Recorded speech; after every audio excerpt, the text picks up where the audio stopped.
Hola, ¿cómo les va? Bienvenidos. Esta es otra edición de Eduardo Ledesma Pregunta.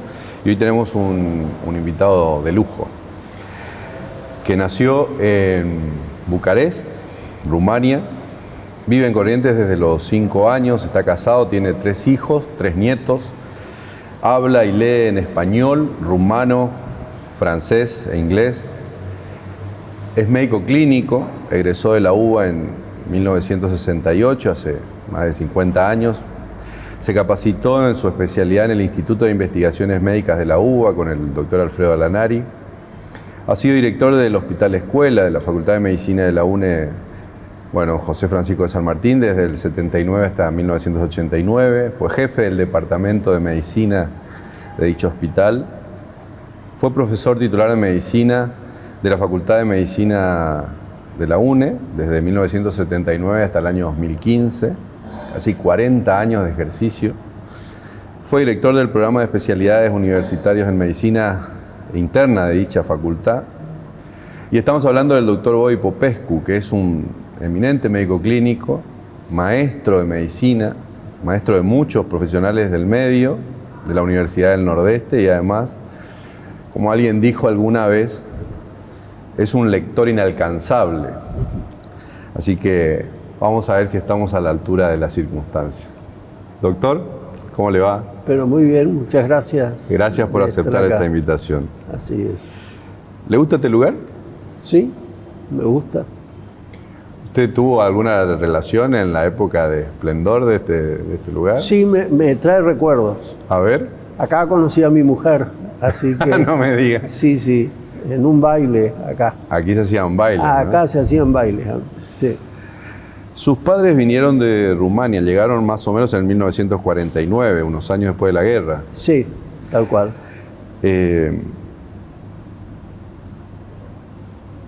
O sea que usted vino muy chiquito, pero ya...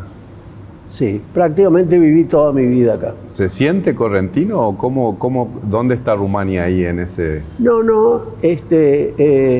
me siento muy cómodo en Corrientes, pero creo que hoy se habita en el mundo en general, no en un lugar en particular. Aún trabaja de médico, ¿no? Sí, poco, pero todavía. Atiende a algunos pacientes... Exacto, que los tengo hace muchos años. ¿Y sigue enseñando clínica médica? No, ya dejé hace algunos años. Esa fue una de mis pasiones y bueno, ya se terminó. Mire, el doctor Fernando Belenda, usted lo conoce, ¿no? Dijo esto alguna vez. Un lector como el doctor Popescu, aún sin proponérselo, es una forma de resistencia del espíritu humano a las gélidas brisas deshumanizantes actuales, la contracara de esas medianías agobiantes. ¿Qué le pasa cuando escucha decir esto de usted? Bueno, no sé, no tengo palabras para decir con respecto a eso, ¿no? Lo que sí es que me resisto a que lo que pasa en las épocas actuales, que nos cosifiquen, que nos traten de poner en un cartabón y dejar de ser individuos. Yo pretendo ser un individuo con mis opiniones personales. Hasta aquí tocamos los 2 puntos que vamos a desarrollar en esta entrevista, ¿no? El Popescu médico y el Popescu lector. Eso. Ahora, si usted tuviera que definirse, ¿quién es usted? Bueno, yo diría que me definiría por la actividad que he desempeñado toda mi vida, en la realidad que es ser un médico. He sido médico toda mi vida. Esa es la parte real, pero a su vez he vivido una vida paralela, una vida en la imaginación, una vida muy cercana al arte y especialmente a la literatura, que me ha permitido vivir una vida de ensoñación, como buscando otra existencia. Vale decir, he vivido una realidad y también una ensoñación. Está bien. Vamos a empezar por la medicina. Sí. ¿Qué es ser clínico? Bueno, clínico es tratar de resolver los problemas de salud en forma global a un ser humano, ¿no es cierto? Es tratar de resolver los problemas de salud que tiene un paciente en una forma global. En una forma global. La escucha ahí es muy importante, ¿no? Es fundamental, es fundamental. Ahora, hay gente que dice, de los clínicos, sí, que por ahí se creen superiores y que minimizan por ahí las especialidades de la medicina. ¿Usted qué cree de eso? No, al contrario. Yo diría que el clínico siempre está acomplejado por la profundidad que ha adquirido la medicina hoy en día y que hay determinados campos que se han súper especializado y entonces es como queda en un interregno bastante difícil porque siente que su capacidad tiene un límite y eso lo tiene que aceptar y tiene que manejarlo adecuadamente colaborando con sus colegas que son especialistas. Usted se formó en el Instituto de Investigaciones Médicas con el doctor Alfredo Lanari. Sí.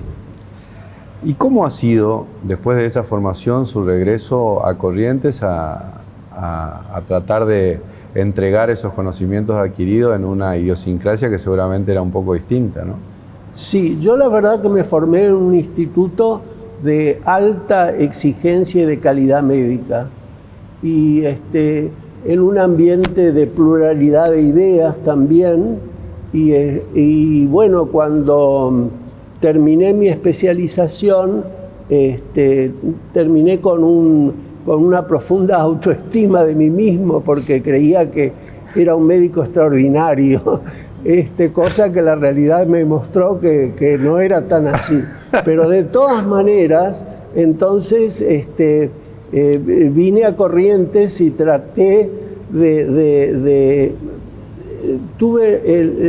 traté de modificar mi ambiente, el ambiente en el que yo me desempeñaba. Era muy duro, ¿no?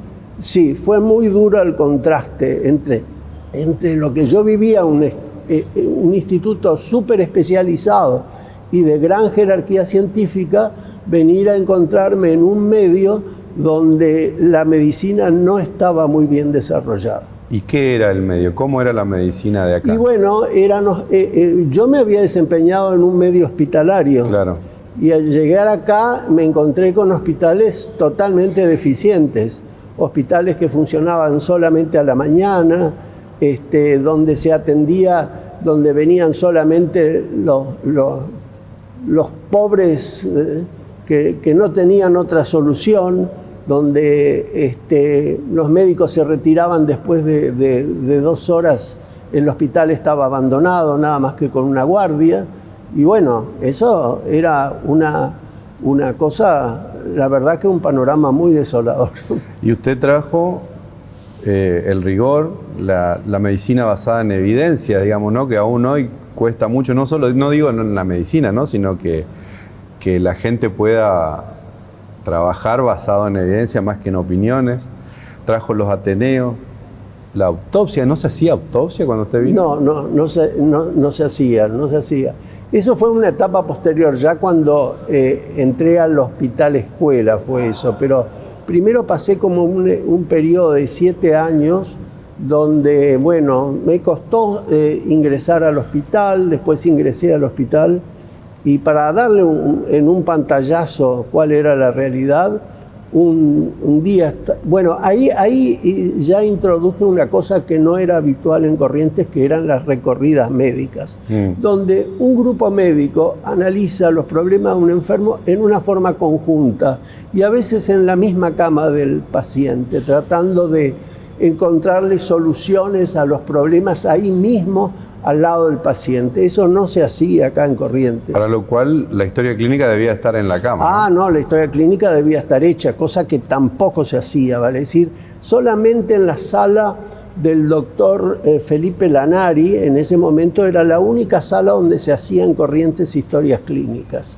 y las hacía él personalmente. Pero los demás no se hacían historias clínicas en Corrientes. ¿De qué año estamos hablando? Y estamos hablando del año 70, desde la época de los años 70. No hace mucho tampoco. No hace mucho. Y bueno, y la anécdota que pinta el panorama como era, cuando llego, los análisis que se hacían en el hospital eran muy deficientes. Entonces me voy un día al laboratorio y a la gente que trabajaba ahí, bueno, les dije que no podía ser porque se decía que tiraban la sangre a la pileta, eran piletogramas, así se llamaba. Y entonces le dije que eso no podía ser. Y bueno, eso me mereció una suspensión por parte del director del hospital, por falta de respeto hacia mis colegas. Pero era una realidad, los análisis estaban mal hechos, pero yo fui el culpable. Eso ya le pinta cómo venía la mano. Claro, bueno. Y a usted lo consideraban un duro. Claro, bueno, pero era la realidad, era la realidad.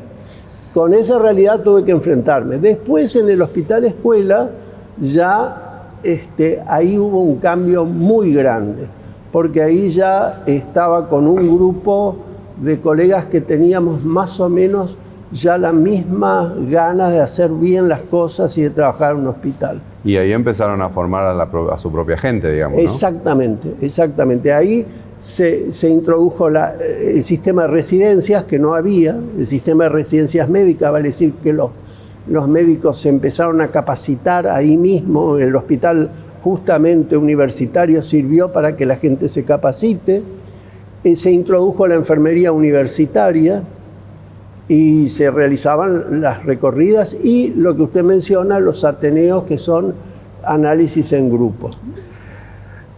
Las autopsias no se hacían y había una gran resistencia a hacerlas. Entonces yo mismo me fui, compré una aguja de punzar y con eso hicimos, con los médicos, bueno, me acuerdo de todo eso y me emociona, porque ya estoy grande y me emociona, porque eso fue muy difícil.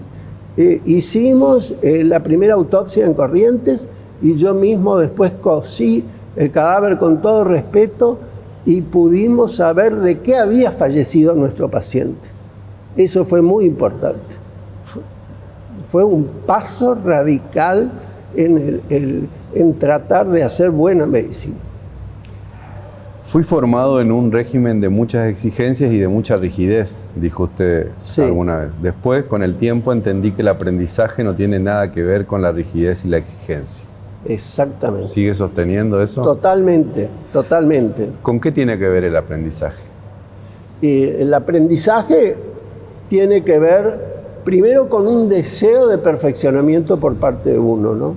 Uno tiene que tener ese deseo de ser cada vez mejor y conocer más y hacer las cosas mejor.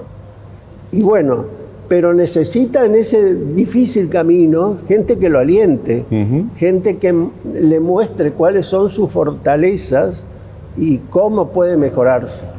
A la luz de los años, ¿usted cree que es eficaz una formación de material humano, digamos, ¿no? de recurso humano, que después tiene que trabajar bajo mucha presión, como es el médico, con un nivel de exigencia que por ahí puede entenderse que está como al límite del maltrato? No, eso no debe ser, eso no debe ser. Yo la verdad que en el transcurso de mi vida hice un giro, como se llama, giro copernicano, en el sentido de que apliqué primero lo que se me aplicó a mí, un sistema de gran exigencia. Y eso creo que a veces, bueno, en mí produjo una reacción favorable, pero no siempre es favorable. Yo creo que la mejor manera de ayudar a crecer es alentar, es mostrar a las personas la fortaleza y las calidades que tienen. La pasión, por ejemplo, ¿no? Sería un gran maestro. Exacto, el entusiasmo, despertar entusiasmo por lo que uno hace.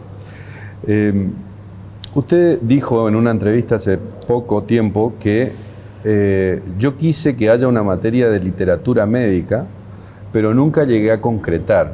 Exacto.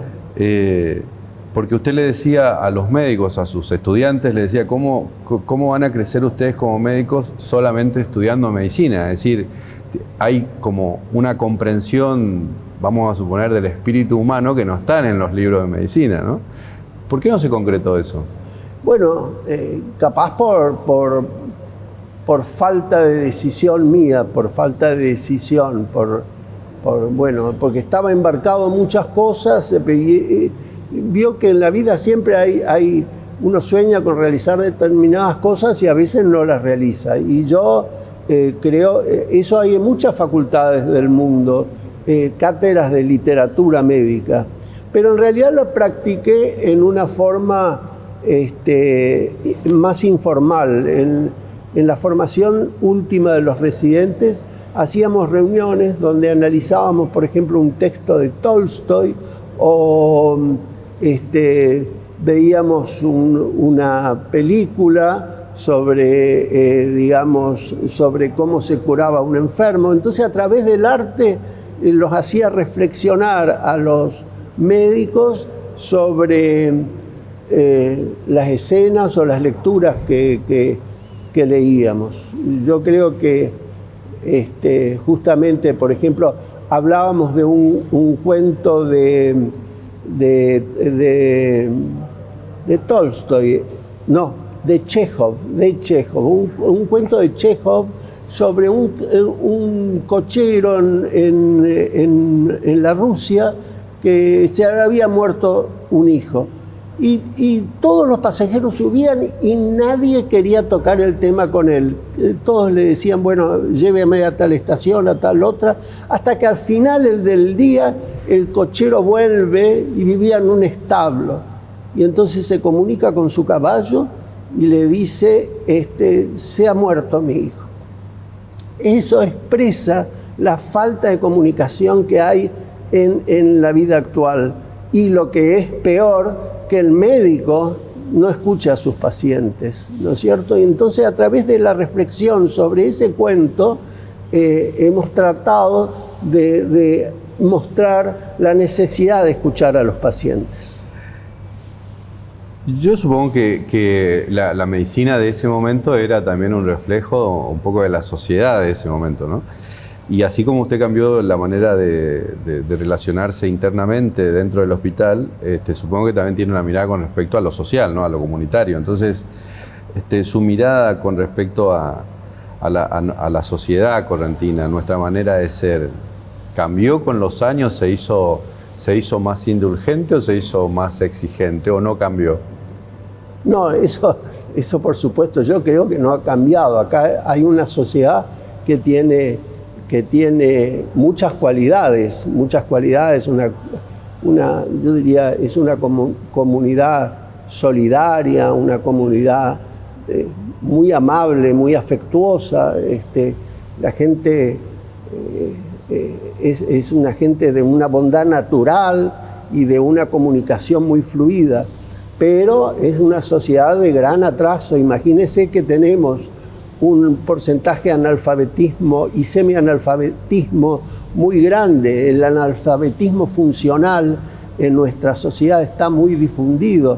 ¿Y eso qué hace? Hace que la sociedad esté profundamente atrasada, arraigada en mitos, en prejuicios, en discriminaciones, en cosas realmente que hay que tratar de cambiar. Pero por supuesto, eso lo cambia, una sociedad no se cambia de golpe ni se cambia por la acción de un individuo. Eso debe ser una acción colectiva, ¿no es cierto? Ahora, se supone que son todas cuestiones que nadie querría tener en su currículum, ¿no? ¿Usted por qué cree que no cambiamos? Porque no es de ahora eso tampoco. Es decir, hay tiempo ya para los procesos, ¿no? Bueno, fíjese usted que también esta es la provincia más pobre del país. Y la pobreza también está muy ligado a eso, ¿no? La pobreza, yo creo que la pobreza contribuye a que las personas no tengan buena educación, no crezcan, no hay crecimiento. Al contrario, hay una involución. Fíjese usted que en la facultad, cuando yo empecé a enseñar en la facultad, teníamos estudiantes del interior y estudiantes de muy pocos recursos que eran brillantes alumnos, brillantes estudiantes. Y sin embargo ahora uno va a la facultad y ve que todos los que ingresan son, digamos, de un una clase social media o de hijos de profesionales, pero falta esa clase ascendente que había y que ahora no se ve más. Gente de pocos recursos, muy limitados y sin embargo brillantes estudiantes. Eso no se ve más. Que buscaban en la educación la escalera social, la claro. superación. Y eso no se ve más.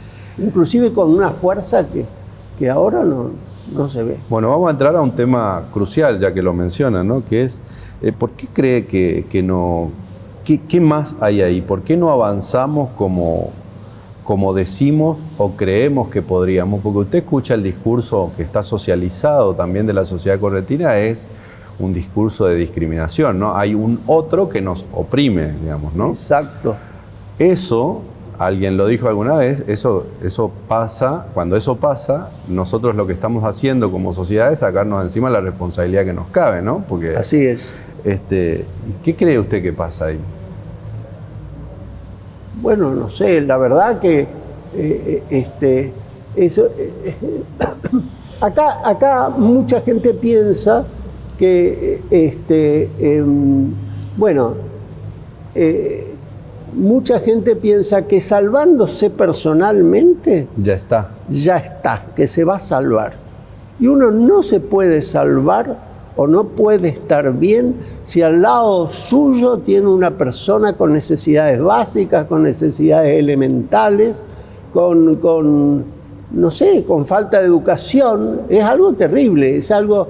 Nosotros, por ejemplo, a veces en el hospital estábamos estudiando, leyendo una revista en inglés, tratando de aplicar nuevos tratamientos, y al lado nuestro hay una persona que está con las necesidades básicas sin resolver, que apenas sabe hablar, y que, bueno, entonces no se salva uno solo, vale decir, la gente cree que, bueno, si ya hizo fortuna, si ya está ocupando una situación importante dentro de la sociedad, bueno, eso ya llegó.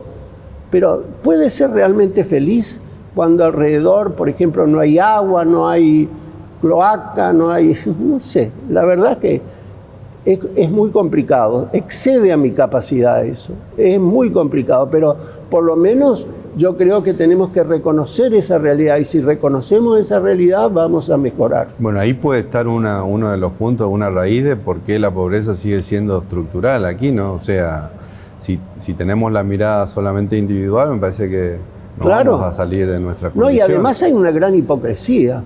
Hay una gran hipocresía porque no se reconoce esa realidad.